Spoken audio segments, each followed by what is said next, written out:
오늘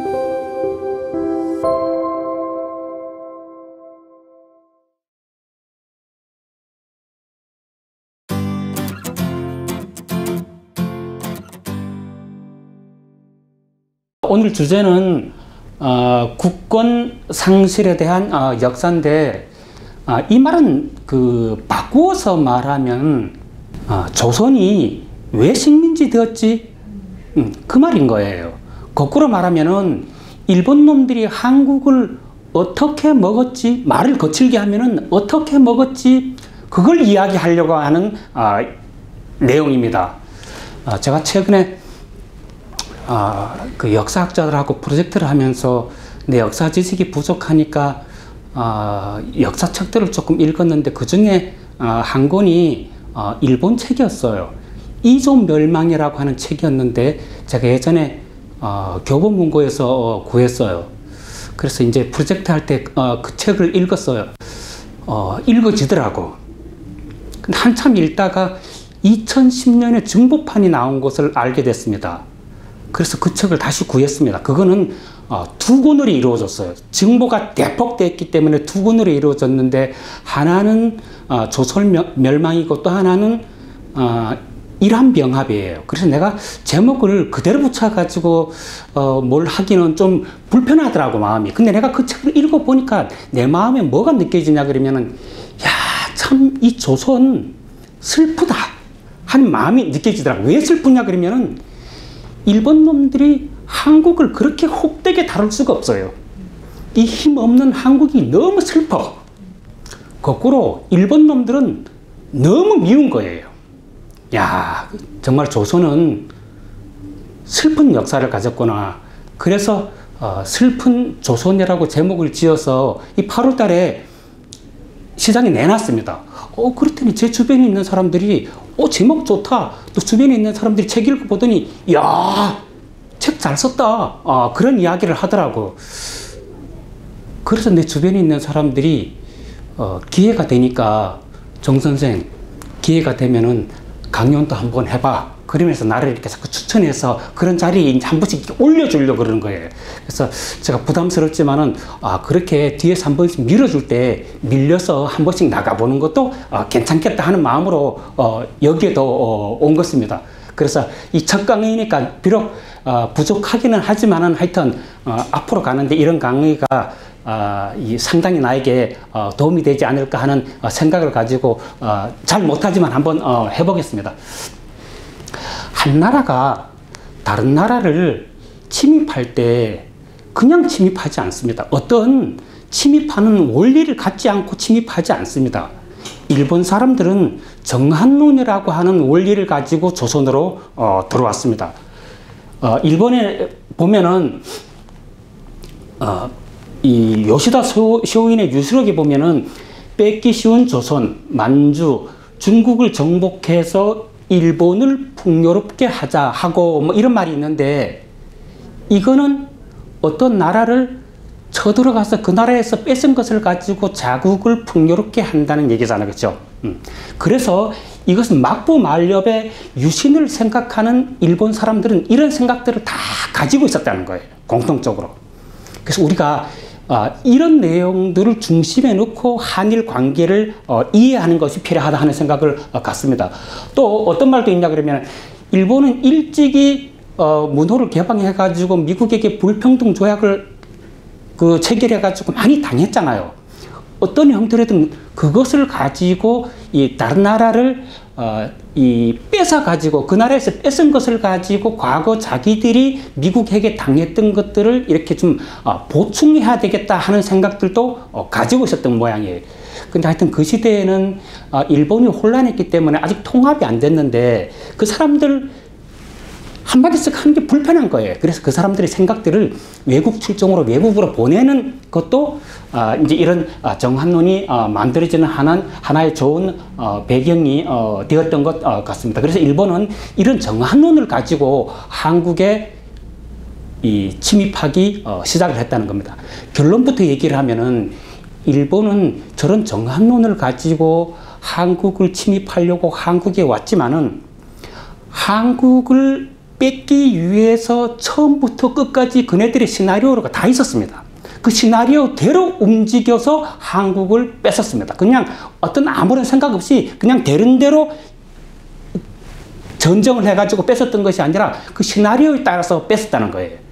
그 시나리오가 무엇인가 하는 것을 읽는 것은 근대사를 읽는데 난 매우 중요하다고 봅니다. 그 기본은 일본은 한국보다가 훨씬 우세한 무력을 가졌습니다. 문호를 개방하고 난 이후에 영국으로부터 군함 이런 것들을 사들여 가지고 군함을 가지고 있었어요. 한국은 한 척도 없었잖아요. 그러니까 일본은 한국보다는 힘이 월등했습니다. 그래서 일본은 기본적으로 자기들이 가지고 있는 무력을 앞세워서 조선을 짓누르겠다. 그거는 분위기상으로. 그리고 실질적으로는 조선과의 외교를 통해서 조선을 뺏겠다고 하는 전략이 있었습니다. 그래서 일본이 한국을 처음 쳐들어올 때부터 일한병합이 이루어질 때까지의 과정을 계속 보면 그런 패턴들이 계속 반복됩니다. 그래서 근대사를 읽을 때는 그 패턴을 읽는 것이 매우 중요하다고 생각이 됩니다. 그래서 제가 오늘 여기서도 그런 것들을 중심으로 좀 얘기를 해보려고 합니다. 저는 역사를 얘기할 때 주로 이제 지도 가지고 설명을 많이 하거든요. 그러면 사람들이 좋아해요. 지도를 가지고 설명을 하면 이해가 잘 되거든요. 근데 이 외교와 관련되는 것들은 지도가 많이 등장하지를 않아요. 그래서 내가 여기서도 이 글을 많이 썼는데 그런 것들이 조금 부담스럽기는 하지만 어쨌든 하여튼 근대사의 성격이 그런 거라는 거예요. 그래서 우리가 역사를 알 때 토막토막을 아는 것도 중요하지만 그 토막토막이 어떻게 시간에 따라서 끼워져 있는가 하는 것들을 이해하는 게 매우 중요하다는 거예요. 여기서는 외교사를 통해서 그것을 이해할 수 있어야 된다는 겁니다. 집종 초기에 이 대원군이 섭정을 했는데 대원군은 쇄국 정책을 했잖아요. 그러니까 일본이 좀처럼 우리나라에 들어오지를 못했습니다. 고종이 친정을 하면서 고종은 외교 자세에서 고종보다가 약간 유연한 자세를 취했습니다. 그 틈을 비집고 일본 사람들이 한국에 들어오려고 그랬어요. 그런데 처음에 이 사람들이 한국에 들어오려고 부산에 왔을 때 우리 한국 사람들이, 조선 사람들이 느끼는 일본하고 이 문호를 개방하려고 했던 그 우리들의 마음하고 좀 달랐어요. 그래서 문을 고종도 안 열었습니다. 그러니까 일본이 이제는 노골적으로 들어오는 거예요. 운요를 가지고 부산만 앞바다에 나타났습니다. 부산이 난리가 났습니다. 왜 들어왔냐 그러면은 시위하러 들어온 거예요. 우리 지난번에 북한이 그러니까 미국에서 비행기 날아와가지고 휴전인들은 날잖아요. 그런 시위처럼 이 근대 초기 일본은 운요를 가지고 들어와가지고 부산에서 시위를 했어요. 우리는 그런 배 처음 보는데, 그런데 와가지고 배가 한 포를 막 공포탄을 쏘아보세요. 사람들이 막 짓눌린다고. 그래서 조선에게 너희들 말 안 들으면은 이런 거 계속 할 거야 하는 시위만 보이고 돌아갔어요. 우리는 운요 사건이라고 그러지만 실질적으로는 운요 말고 다른 두 배도 같이 따라와가지고 3개의 배가 와가지고 그런 시위를 하고 돌아간 것입니다.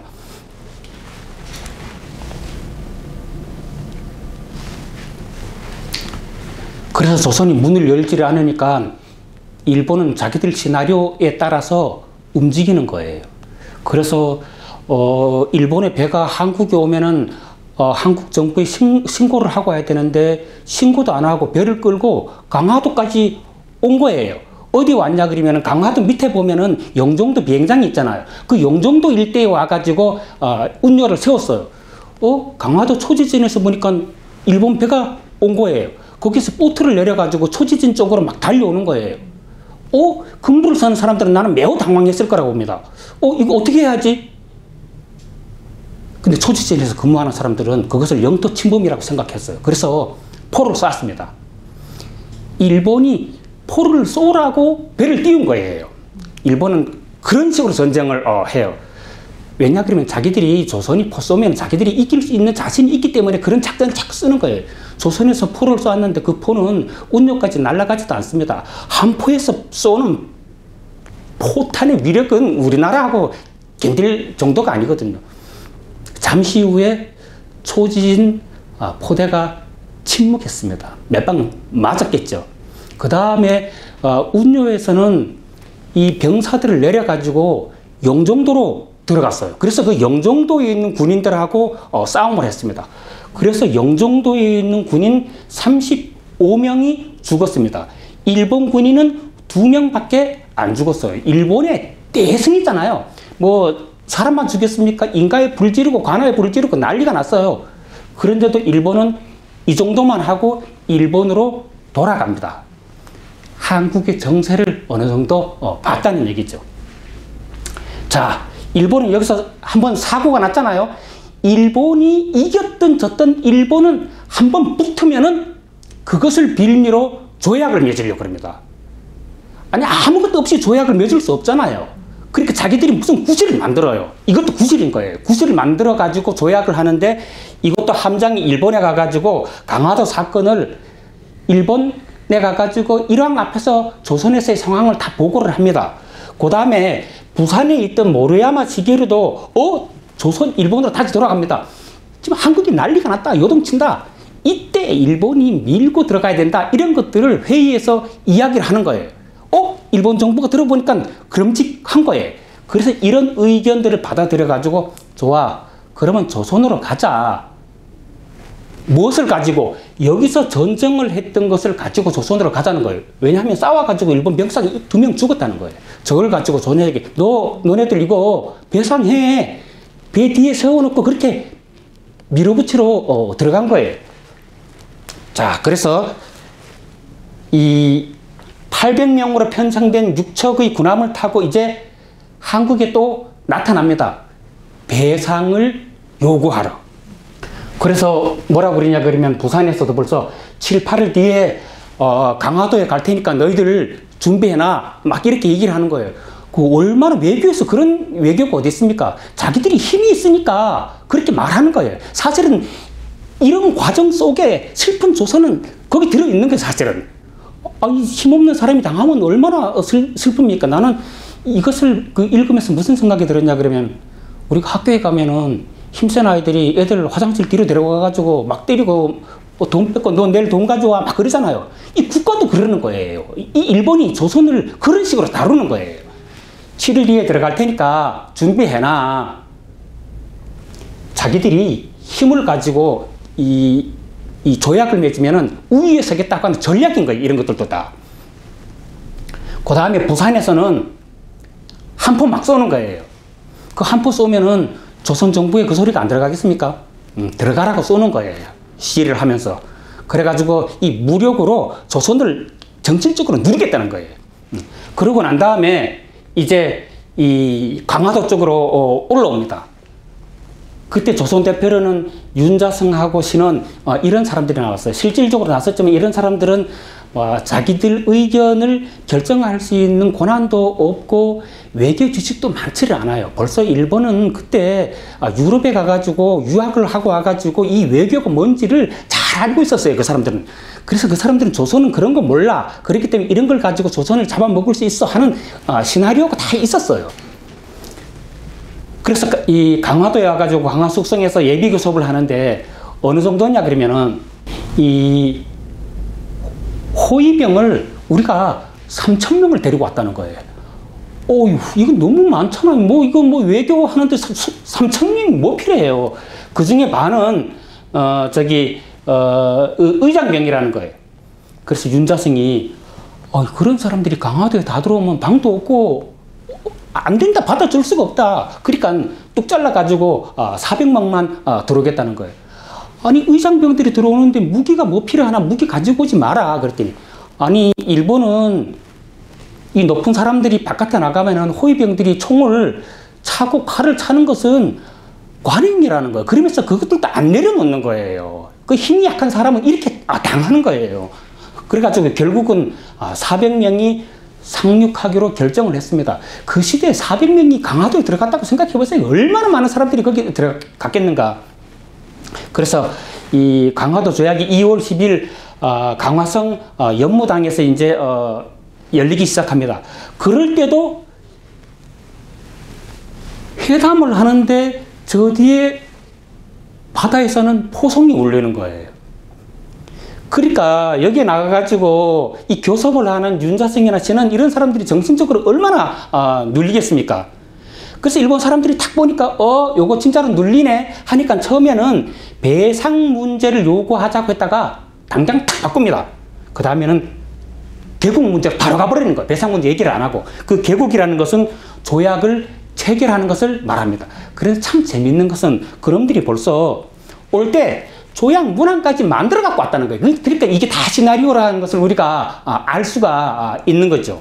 그래서 2월 12일 날 신원에게 조약문을 빨리 검토하라고 일본 사람들은 막 윽박지릅니다. 그거 닷새 만에 보고 갖고 와. 조선 사람들은 저거 봐도 무슨 내용인지 잘 몰라요. 외교에 대한 지식이 없기 때문에 조선 정부에서도 저거 다 봤습니다. 아무도 말을 안 해요. 외교 지식이 없으니까. 그래서 신원은 나중에 교섭을 할 때 뭘 지적했냐 그러면은 거기에 문구들을 보면은 일본은 대일본 뭐 이런 말들이 써있어. 그러니까 우리 조선에는 대자가 없어요. 우리 조선에도 대자 넣어라. 그러니까 대조선국 막 이런 걸 주장했어요. 사실은 그것은 아무것도 아닌 거거든요. 그 일본의 트릭이 계속 넘어간 거예요. 그래서 그런 문제만 지적하고 넘어가가지고 강화도 조약이 체결이 됐습니다. 그래서 강화도 조약은 이제 개항을 하는 조약이잖아, 그렇죠? 그래서 이런 조약들을 가지고 매듭을 지었습니다. 그래서 이런데 이제 치해법권 같은 게 나오는 거예요. 이런 거 완전히 불평등 조약이잖아요, 그렇죠? 그런데 이 책에서 강조하는 거 보면 매우 재미있는 사실이 있어요. 그게 뭐냐 그러면은 이게 여러 개의 조항으로 이루어져 있는데 그 중에 한 개 조항이 1조에는 이런 말이 있다는 거예요. 조선은 자주의 나라로 일본과 평등한 권리를 갖는다. 1조에 이런 것들을 딱 바꿔놨어요. 아니 조선 사람들도 이거 문항을 다 봤는데 여기에 어떤 사람도 이의를 제기하는 사람이 없어요. 왜냐 그러면 이것이 뜻하는 내용을 이해하지 못했기 때문에 그래요. 저게 뭐냐 그러면은 조선은 안 그래도 자주의 나라인데 왜 자주의 나라라고 또 씁니까? 그 자주의 나라는 조선이 오랫동안 중국과 이 관계를 맺어오는 사이에 문헌을 통해서 중국이 종주국, 우리는 예속국 이거는 아니지만은 관례적으로 그것이 형성되어 있었다는 거예요. 형성되어 있으면은 일본이 조선이 쯧쯧거리면 중국이 간섭한단 말이에요. 간섭하지 못하도록 이 자꾸 자르는 작업을 하는 거예요. 그래서 조선은 중국과 아무 관계가 없으면 이렇게 탁탁 만들어가는 거예요. 이제 공문으로 만들어졌으니까 국제사회가 이것을 인정해 주는 거예요. 중국이 간섭을 하면 안 되는 거예요. 그래서 중국을 한국에서 떼어놓기 위한 전략으로 이것을 이후부터는 조문에다가 계속 넣습니다. 그래서 중국은 절대로 앞으로 너희들 한국하고 아무런 관련이 없으니까 한국에 우리 일본이 간섭해도 너희들은 간섭하지 말라는 뜻이에요. 묘하잖아요. 우리는 지금 시대가 한 100년 이후에 오니까 이런 게 보이지 당시의 조선인들은 그것을 이해 못했다는 거예요.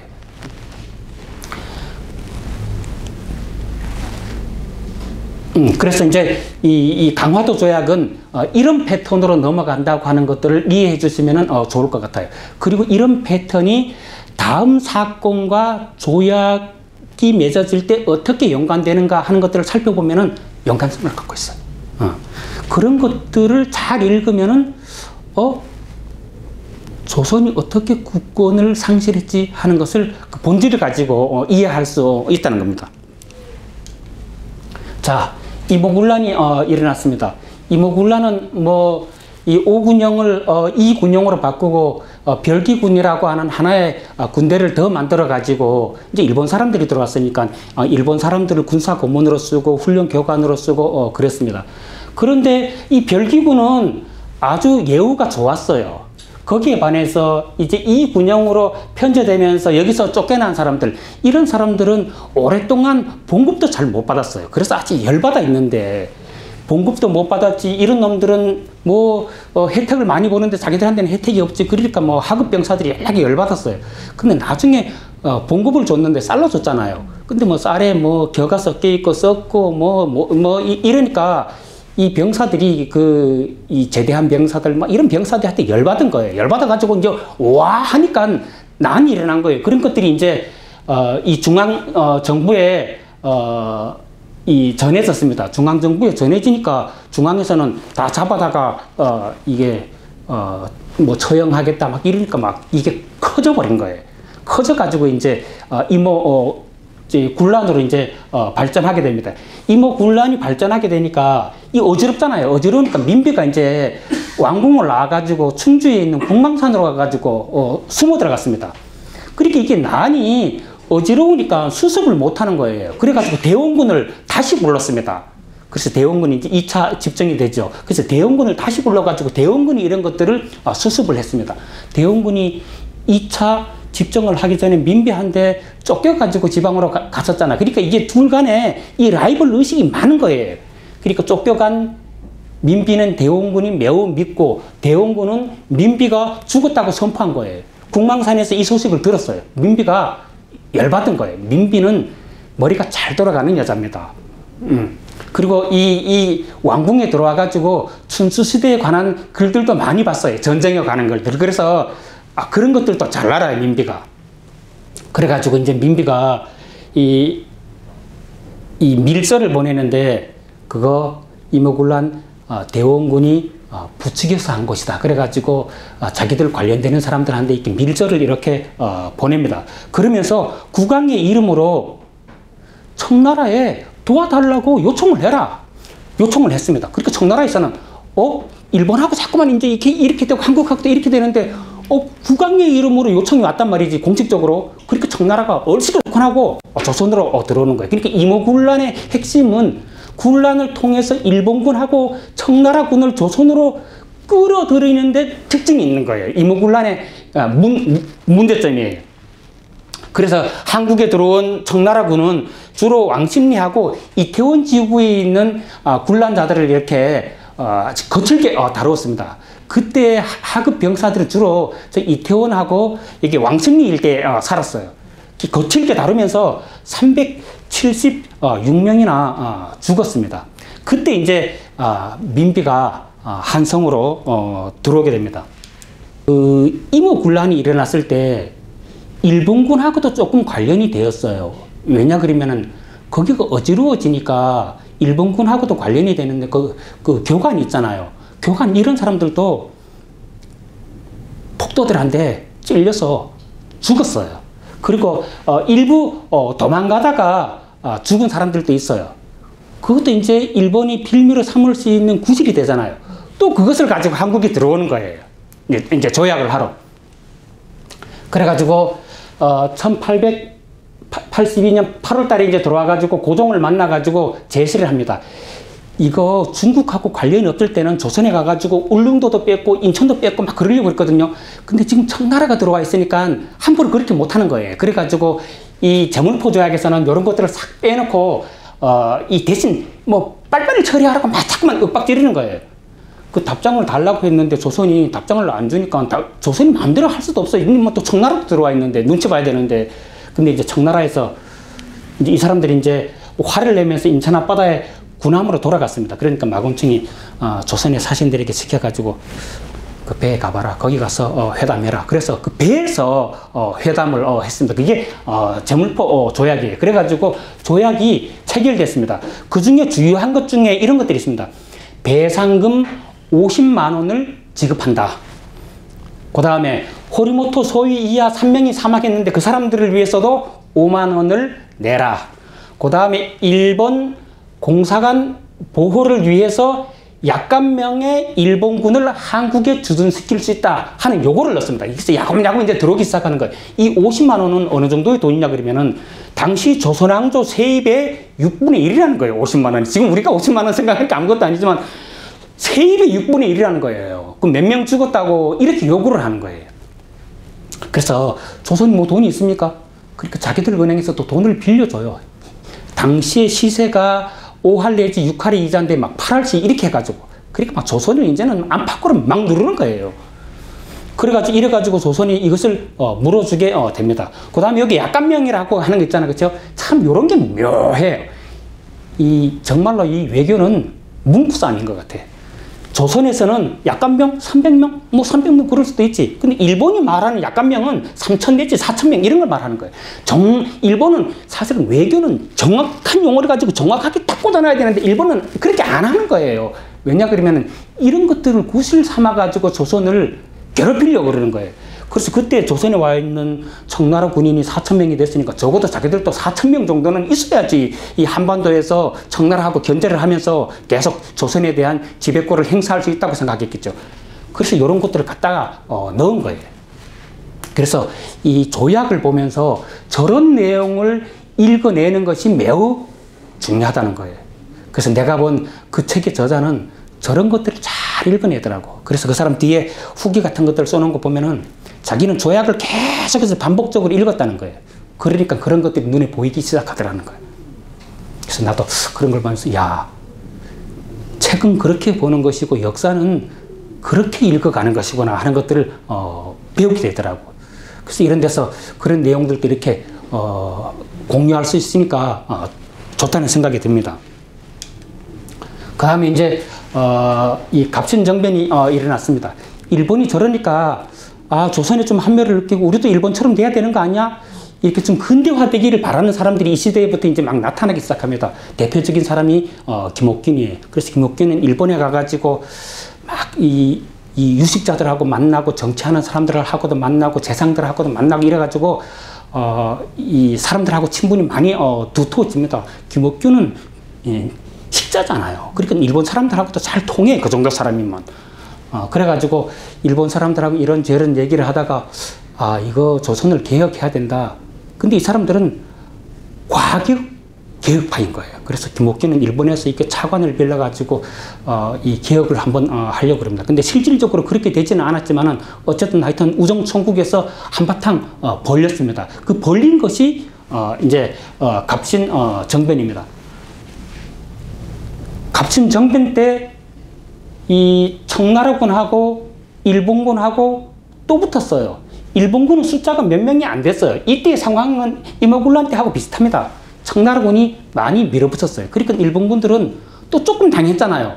그 당한 것을 빌미 삼아가지고 조선에 또 들어오는 거예요. 또 들어와가지고 뭘 요구를 하냐 그러면 이제 한성조약을 맺으려고 합니다. 이때는 이제 일본에서는 뭐 이노우에, 다케조에 이런 사람하고 이 한국 대표는 김홍집 등 이런 사람들이 만나가지고 회담을 했습니다. 여기 보면 뭐 별거는 없죠, 그죠?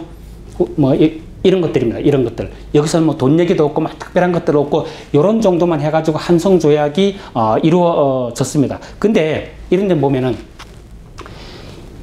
일본이 자기들 책임 있잖아요. 기아파들 자기들이 부추겼잖아요. 그리고 또 이제 이렇게 자기들이 배상을 요구를 하는 거예요.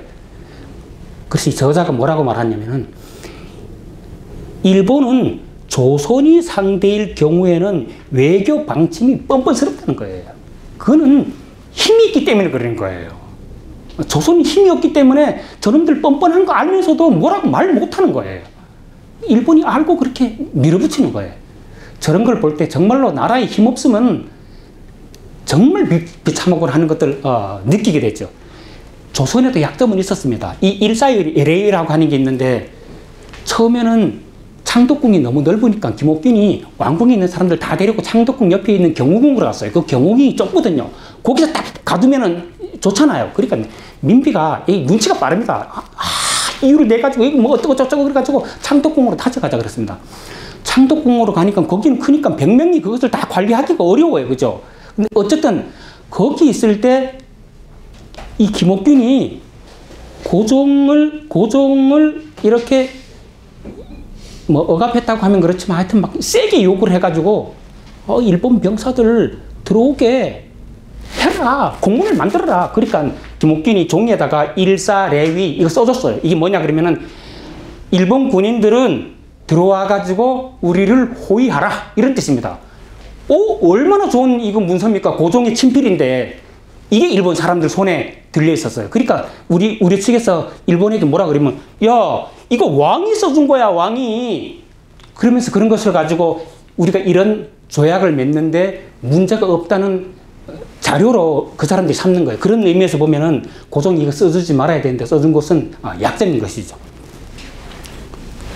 그래서 김홍집은 이때는 뭐 이제 대충 이제 이렇게 돌아가는 것을 알았어요. 그럼에도 불구하고 이거는 어쩔 수 없이 이렇게 다 들어준 것입니다. 자, 일본은 이번에는 한국만을 상대로 하지 않았어요. 청나라한테도 너희들 배상해라. 그러면서 천진에 가가지고 조약을 맺었습니다. 그러니까 일본은 우리가 지금까지는 청나라 엄청난 걸로 생각했지만 청나라하고 한번 붙어볼 수 있다고 하는 생각들을 이제 갖고 있었던 거예요. 그러니까 저렇게 막 밀어붙여. 그래가지고 히로부미, 스구미치 이런 사람들이 이용장하고 교섭을 했습니다. 일본에서는 이 군 책임자 처벌하라 그랬습니다. 그러니까 청나라에서는 안 된다. 그때는 전쟁 중인데 무슨 처벌하냐. 우리가 전시 때 사람을 쏴서 다치겠는데. 근데 일본은 이 병시지 언제 전시냐 이러면서 막 따지고 드는 거예요. 그래서 그럼에도 불구하고 이용장은 저 천진 그 조약 때는 세게 안 밀어붙였어요. 왜냐하면 이용장 생각은 딴 생각이 있었어요. 뭐냐 그러면은 그때 중국에는 군비가 많지를 않았어요. 그리고 이제 군함을 짓고 이 군함을 건조하느라고 중국이 매우 복잡했어요. 근데 이 자꾸만 문제 일으키면은 이제 군비를 자꾸만 갖추어가고 있는데 문제가 발생하면 좋지 않다고 생각했습니다.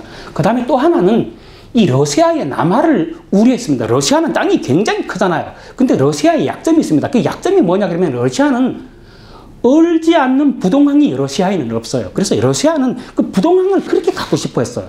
예전에는 저기 인도 남쪽에도 그런 걸 갖고 싶어 했잖아요.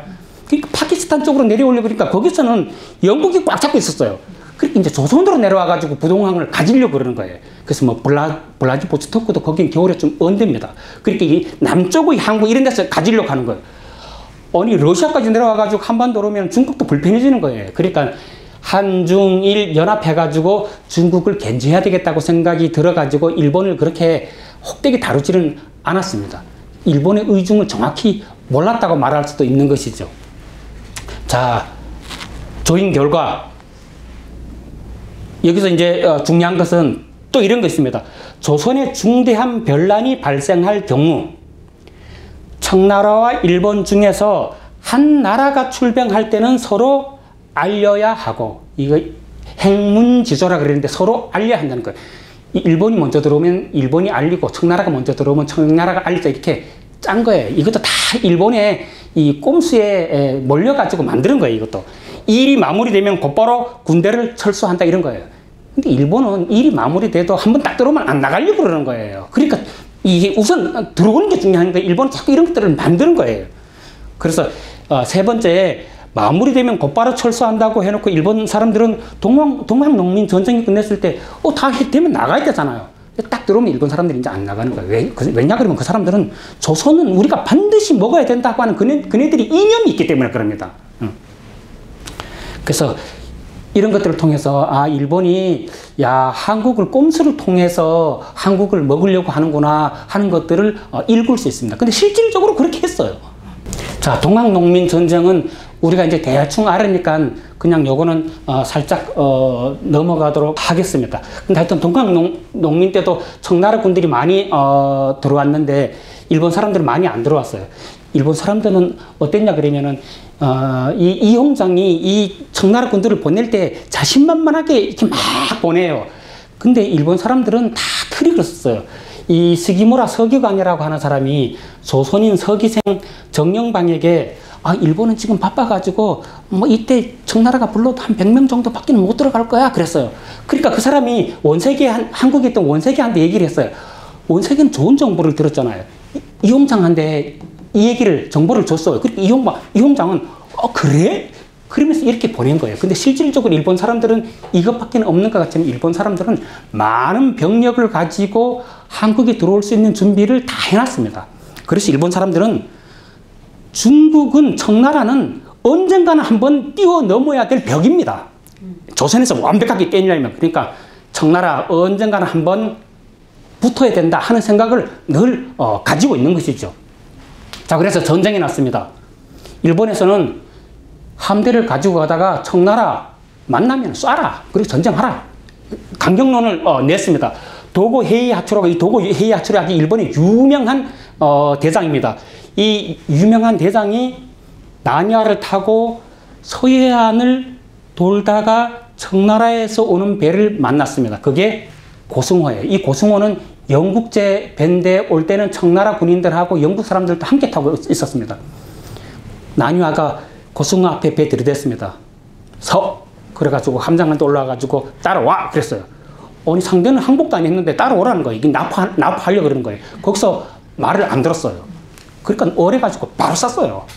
그래가지고 거기서 바로 침몰됐습니다. 이게 풍도가 어디냐 그러면은 아산만 앞쪽에 있는 풍도라고 하는 섬이 있는데 그 앞쪽에서 이루어진 해전입니다. 그 다음에 이 풍도 해전이 일어날 때 이 일본군들은 한국에 오면 어디 있었냐 그러면 주로 용산지구를 주둔지를 하고 있었어요. 그 용산지구에서도 이 전쟁하고 싶어가지고 안다라는 사람이 있었습니다. 이 오시마 혼성여단. 이 사람은 자기 병력들이 이끌고 청나라 군인들이 아산 쪽으로 들어왔으니까 이 아산 쪽에 와가지고 또 한번 붙으려고 그러는 거예요. 그래가지고 아산 쪽으로 데리고 옵니다. 그런데 아산 쪽에 있는 청나라군은 마침 그때 두 패로 나누어졌어요. 옆지처군은 5,000명을 데리고 공주 방면으로 갔습니다. 왜냐 그러면 아직 동학 농민들이 공주 방면에 있었기 때문에 그거 해결하기 위해서. 근데 이 섭사성군은 아산에 남아 있었습니다. 그러니까 내려오니까 이 섭사성군하고 붙게 되는 거예요. 이 사람들은 가다가 다시 올라오지를 못하는 거예요. 그래가지고 이 아산에서부터 동쪽으로 조금 더 들어오면은 천안, 성환 이런 데가 있어요. 그 성환에 보면 월봉산이라는 게 있는데 그 월봉산이 진을 치고 있었어요. 그날 새벽에 청나라하고 붙었습니다. 일본하고 청나라하고 붙었습니다. 청나라 섰습니다. 하여튼 일본은 기습 공격 이런 것들은 아주 잘해요. 선전포고 없이 전쟁하고 이런 거 아주 잘해요. 그래가지고 이때도 청나라군이 깨졌습니다. 이 깨진 청나라군을 섭지초 군이 데리고 공주 쪽으로 갔습니다. 그래서 옆지초 군하고 다시 합쳐가지고 내륙을 삥 돌아가지고 평양으로 올라갔습니다. 이제 남부에서부터 평양 쪽으로 올라갔습니다. 그러니까 이제 전장이 평양 쪽으로 올라가는 거예요. 이것도 참 슬퍼요. 왜 한국 땅에서 일본 사람하고 청나라 사람이 우리 땅에서 왜 싸워야 되는 거예요? 우리 집에 와가지고 다른 사람들이 싸운다고 생각해 보세요. 그거 나라도 마찬가지인 거죠. 어쨌든 이렇게 해가지고 이 성환 전투는 일본 사람들이 이겼습니다. 그래서 일본은 스텝 바이 스텝으로 자꾸 앞쪽으로 이제 가는 거예요. 황해 쪽으로 왔습니다. 또 하나는 평양에 있습니다. 그래서 이때는 내륙에서의 육전하고 바다에서의 해전이 동시에 이루어지는데 저 때는 해군력이 센 나라가 승리합니다. 육군이 힘없어요. 해군들이 한포를 가지고 막 하고 군인들 많이 타고 있잖아요. 그래서 이 해군들이 강한 나라가 전쟁을 잘할 때예요. 그래서 황해 바다에서도 청나라군하고 일본군하고 또 붙었습니다. 일본군이 이겼습니다. 일본군은 저 때는 연전연승이었어요. 그러니까 일본 군인들의 사기도 아주 좋았습니다. 한편 평양에서도 붙었습니다. 근데 결국은 평양에서도 청나라군이 깨지고 물러가고 말았습니다. 그러니까 이제 일본 군인들은 조선 이제 벌써 올 거야. 이제 이런 생각이 막 있는 거예요. 어깨에 막 힘 들어가 있는 것이죠. 그래서 또 이겼으니까 또 뭐 해야 되잖아요. 이 사람들이 이기면 반드시 이거 합니다. 이거. 그러니까 패턴이에요. 패턴. 그래서 시모노세키 조약을 하는데 이거는 일본에서 했잖아요. 이때는 이홍장하고 이토 히로부미하고 붙었습니다. 일본에서 막 세게 밀어붙였지. 전쟁에서 이겼는데요. 그런데 마침 이홍장이 숙소로 돌아가는 중에 일본 과격분자가 총으로 이홍장을 쏴버렸어요. 근데 총이 여기 얼굴에 맞았는데 안 죽었어요. 이거는 국제적으로 엄청난 큰 사건이었어요. 일본이 막 몰아붙이지를 못했어요. 조금만 하고 이거 흐지부지 그렇게 끝냈습니다. 자, 여기서도 어떤 내용이 있냐 그러면은 청나라는 조선이 완전한 자주 독립국임을 승인한다. 이 박아놓은 거예요. 한국하고의 조약을 넘어서 이제 청나라하고도 이런 것들을 박아놓는 거예요. 청나라 간섭하지 말라는 거죠. 우리는 점점 우리를 보호해줄 사람이 없어져 버리는 거예요. 그리고 청나라는 배상금 2억 량을 일본에 지불한다. 이런 정도로 끝을 냈습니다. 2억 량이면 얼마나 하냐면은 당시에는 군함 50척을 건조할 수 있는 돈이라는 거예요. 이 전쟁에 승리한 국가들은 세게 나갑니다. 그래서 러시아, 독일, 프랑스에서 빌려가지고 일본이 돈을 냈잖아요. 그러니까 이 나라를 또 일본이 미운 거예요. 그러니까 일본에 살짝 이제 간섭하기 시작합니다. 그것을 이제 삼국 간섭이라고 하잖아. 그렇죠? 그래가지고 요동반도 그거 청나라에 돌려줘라 이렇게 막 압력 넣으면서 간섭을 하는 거예요. 그래가지고 청나라가 5천만 엔에 샀습니다. 그래가지고 나중에 이것을 러시아한테 줍니다. 그래서 러시아가 그때 저거 요동반도를 가졌기 때문에 그 이후에 청나라 군인들을 대거 요동반도 쪽으로 내려보내가지고 거기에 진지를 칩니다. 그때 만주에 있는 만주철도, 동청철도 이런 것들이 다 깔린 거예요. 만주 사람들을 거기로 이제 수송을 해야 되기 때문에. 자, 청나라는 자국이 이제 혼란스러워요. 조선을 자기들 몸만 해도 피곤해. 조선을 돌봐줄 이제 여력도 별로 없고 마음도 별로 없는 거예요. 참 저런 거 보면은 일본 놈들이 매우 지배한 점이 있어요. 얍삽하면서도 아주 지배한 점이 있단 말이죠. 자, 이러는 와중에 고종이 종묘에 가서 시정 발표를 합니다. 조선은 청나라에 의지하려는 생각을 단념하고 자주 독립의 기초를 확실히 세운다. 이런 말이 있어요. 아니, 지금까지 일본이 그렇게 문구에다가 써놓고 있는데 고종 스스로가 이제 이런 것들을 발표를 하는 거예요. 다 저것도 일본이 뒤에서 그렇게 조작하고 있는 거예요. 모르겠어요. 고종은 아직도 그 의미를 모르고 저렇게 말을 했는지 몰라도 일본의 의도가 이런 데 다 숨어 있는 거예요. 그래서 후빈 왕종친 외척 정사에 관여하지 마라. 그러니까 민비가 당장 불편하잖아요. 민씨들이 얼마나 많은데 정치에 관여하지 말라 그러면 자기는 이제 뭐 도토리밥이잖아요. 개밥이 도토리밥이지. 그러니까 민비가 화가 나가지고 일본 보다가는 자꾸만 이 러시아 쪽으로 기울어지는 거예요. 그러니까 일본은 민비 보면 미울 거 아니에요. 그러니까 왕궁으로 들어가서 을미사변 하는 거예요. 일본은 조선을 먹기 위해서는 수단과 방법을 가리지 않는 거예요. 그 다음에 고종은 민비가 죽고 나니까 막 무서운 거예요. 다시는 이제 일본 사람들 옆으로 가기도 싫은 거예요. 그러니까 뭐 보따리 싸가지고 러시아 본관수 들어가 버린 거예요. 참 한국사에서 있을 수 없는 일들이 막 이렇게 벌어지고 있는 거죠. 자, 이제 일본은 청나라를 넘었습니다.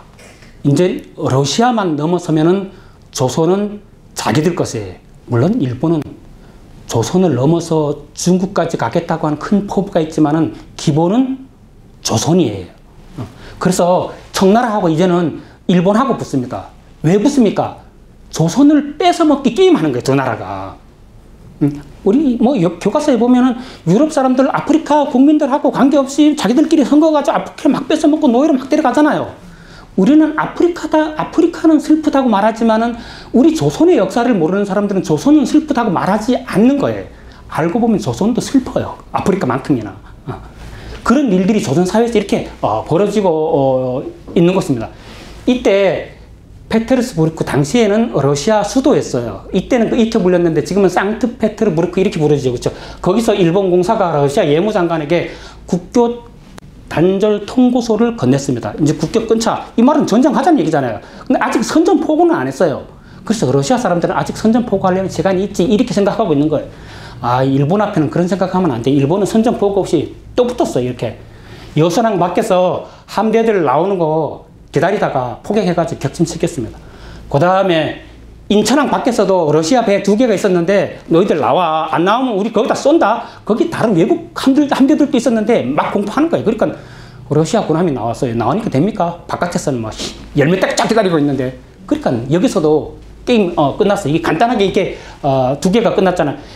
그때 이제 일본은 선전포고를 하기 시작합니다. 선전포고를 하는 이유 속에는 막 이런 내용들이 있어요. 제국의 무게를 한국에 보존해 둔 것은 어제 오늘의 일이 아니다. 누가 뭐 우리에게 뭐 봐달라고 그랬어. 자기들이 막 이렇게 하는 거예요. 그리고 한국의 전망이 자기들 안위와 연결되어 있다는 거예요. 우리는 그렇게 생각 안 하는데 일본 사람들은 저렇게 만들어가지고 한국과 우리하고는 밀착하게 관련되어 있으니까 이제 간섭하지 마. 이제 이런 거예요. 이 내용은 사실과 반하죠. 일본은 이때 전쟁만 하면 이기기 때문에 전쟁하고 싶어가지고 안달을 합니다. 계속 이기니까 또 했으면 이런 것들 만들잖아요. 이제 이때는 이 한반도 내에서의 일본의 위압의 분위기가 매우 셌습니다. 뭐 어떤 걸 해도 조선이 뭐 어떻게 하기가 힘들어요. 그러니까 또 하나 만드는 거예요. 이건 뭐냐 그러면은 만주로 가야 되잖아. 싸우려면 러시아하고 싸우려면. 그러니까 일본 사람들이 한반도를 지나야 되는 거예요. 한반도를 지날 때 조선이 좀 잘 도와라. 의병들도 이럴 때는 깬짝대지 마라. 정부가 그런 것들 이렇게 좀 해라. 이런 것들 압력 넣어가지고 이런 것들을 할 수 있는 장치를 만드는 거예요. 그럼에도 불구하고 친러파들은 어림도 없지 간섭했습니다. 그러니까 고종이 압력을 넣습니다. 친러파들 외국으로 좀 보내. 그래서 고종이 탁 보냈습니다. 보내고 나니까 그 다음날 바로 조약하는 거예요. 탁 나간 사이에. 그래서 이제 대한정부는 대일본 제국정부를 확실히 믿고 시정 개선에 관한 충고를 받아들인다. 아까는 약간명 이런 게 있었잖아요. 여기에는 충고라는 말을 썼어요. 조약에. 그래서 이 충고라고 하는 것은 일반적으로는 주의를 주다 이런 의미지만은 프랑스의 국제 외교의 세계적 권위인 로렌스 교수가 이것을 보고 뭐라고 말했냐 그러면은 조선은 주권을 상실했다. 충고라는 게 외교 문서에 쓰이면은 주권을 상실한다는 뜻이라는 거예요. 그 다음에 보호국이 되었다는 거예요. 그러니까 우리는 저런 용어가 외교상에서 어떤 의미로 쓰이는지를 모르니까 그냥 받아들이는 거예요. 지식이 없으니까 그런 거. 지금 오늘날 외교관들도 그럴런지 몰라요. 우리가 저런 문제가 불거지질 않아서 안 봐서 그렇지. 자, 또 여기에는 재미있는 문구를 또 하나 넣습니다. 자, 제4조에는 군사 전략상 필요한 지점을 수시로 이용할 수 있다고 하는 문구도 넣었습니다. 그래서 일본이 언제든지 필요하면은 어떤 지역에 가가지고 이것을 들어서 우리가 어떤 지역을 점거해서 군인들 진지를 만든다. 아무런 문제가 없습니다. 그래서 이런 장치들을 일본은 하여튼 한국을 먹어갈 때까지 끊임없이 합니다. 아니, 조금 더 나가면은 한국을 먹고 난 이후에도 그런 스토리를 계속해서 만듭니다. 일본은. 그래서 이후 일본은 대한국 땅에 자유자재로 진출할 수 있는 어떤 지침을 이런 데다가 넣어가지고 한국으로 자꾸만 들어오는 것이죠. 그래서 한국은 한일의정서 이런 것들을 통해서 군사권을 빼앗겼잖아요. 그런 다음에 이제 이 일본의 식민지화로의 길에 한 걸음씩 자꾸 다가서는 겁니다. 그래서 이 남쪽에서부터 북쪽으로 봐야 되는 거예요. 이쪽이 남쪽이, 저쪽이 한국이 있고, 이쪽 북쪽으로 올라가면 만주고, 저쪽으로 올라가면 시베리아예요. 그래서 이 요순항이 여기에 있어요. 과거 이 러시아가 청나라로부터 이 요동반도를 찾아가지고 여기에 20만, 30만 대군을 여기다 갖다 넣습니다. 물론 여기뿐만 아니라 이 뒤에까지. 그리고 이것을 지키게 하는 이게 러시아 요새 방어선까지 이렇게 딱 친 거예요. 근데 일본에서는 여기 있는 여순 함대들 못 나오게 하려고 군산에 폐색선을 가지고, 폐색선은 이렇게 폐쇄선이라고 해도 돼요. 그 배들을 가지고 요따 갔다가 폭침시키는 거예요. 까랑게 해가지고 여기 속에 있는 러시아 함대들을 못 나오게 하는 작전을 했어요.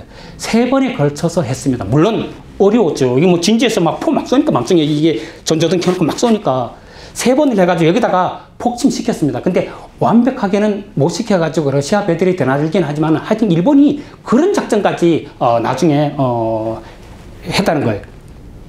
그 다음에 이 여순 전투를 하는데 일본 군들이 이제 한반도로 해가지고 올라갔잖아요. 올라가가지고 삥 돌아가지고 이쪽으로 온 거야. 압록강으로 해가지고 이쪽으로 오는 거예요. 한편에서는 함대에서 내려가지고 이쪽으로 바로 올라가는 사람 측면들도 있습니다. 그래가지고 여기 보면은 일본 육군 제1차 공격, 2차 공격, 3차 공격이 됐잖아요. 1차 공격, 2차 공격, 3차 공격이에요. 1차 공격 연락이 했습니다. 함락되지를 않았습니다. 이 러시아 요새, 이거 동양 제1의 요새입니다. 굉장히 튼튼하게 해놨어요. 2차 공격, 함락되지 않습니다.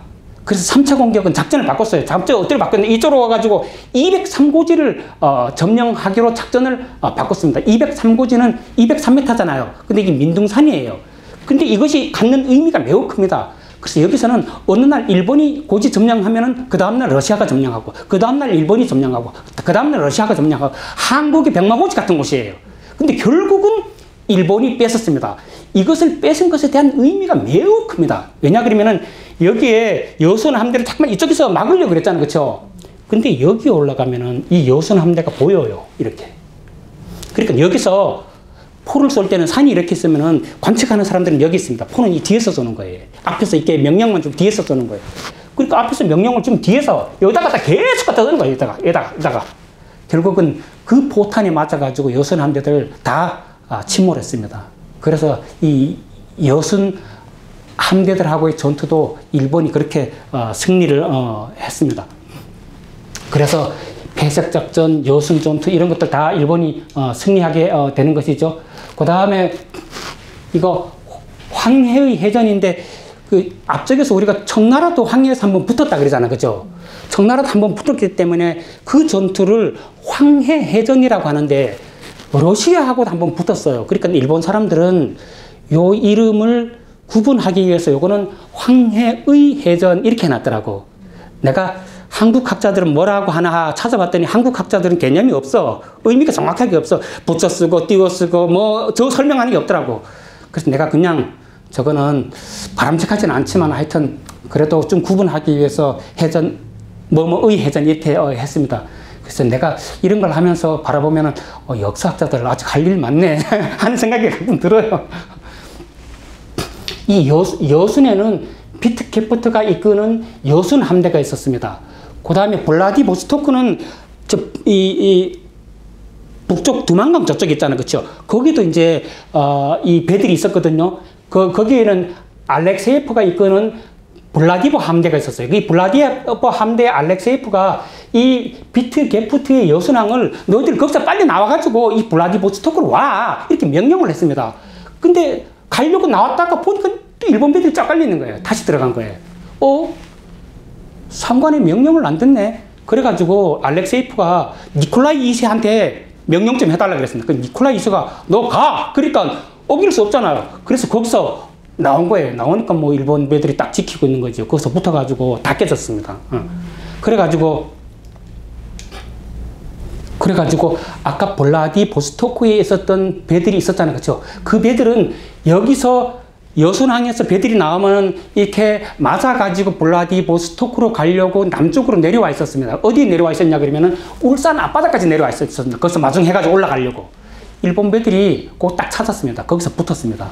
또 울산 해전에서 블라디보스토크도 이 블라디보스토크에 이 블라디보 함대도 거기서 깨졌습니다. 그 전투를 울산 해전이라고 합니다. 남은 것은 러시아 극동에 러시아 함대밖에는 없습니다. 그래서 이제 거기에 남은 것도 203곳에서 아까 얘기했던 것처럼 계속 뿌려내가지고 결국은 이것도 함락되고 말죠. 그래서 이 해전에서 여순항은 전체 14척을 상세를 했다는 겁니다.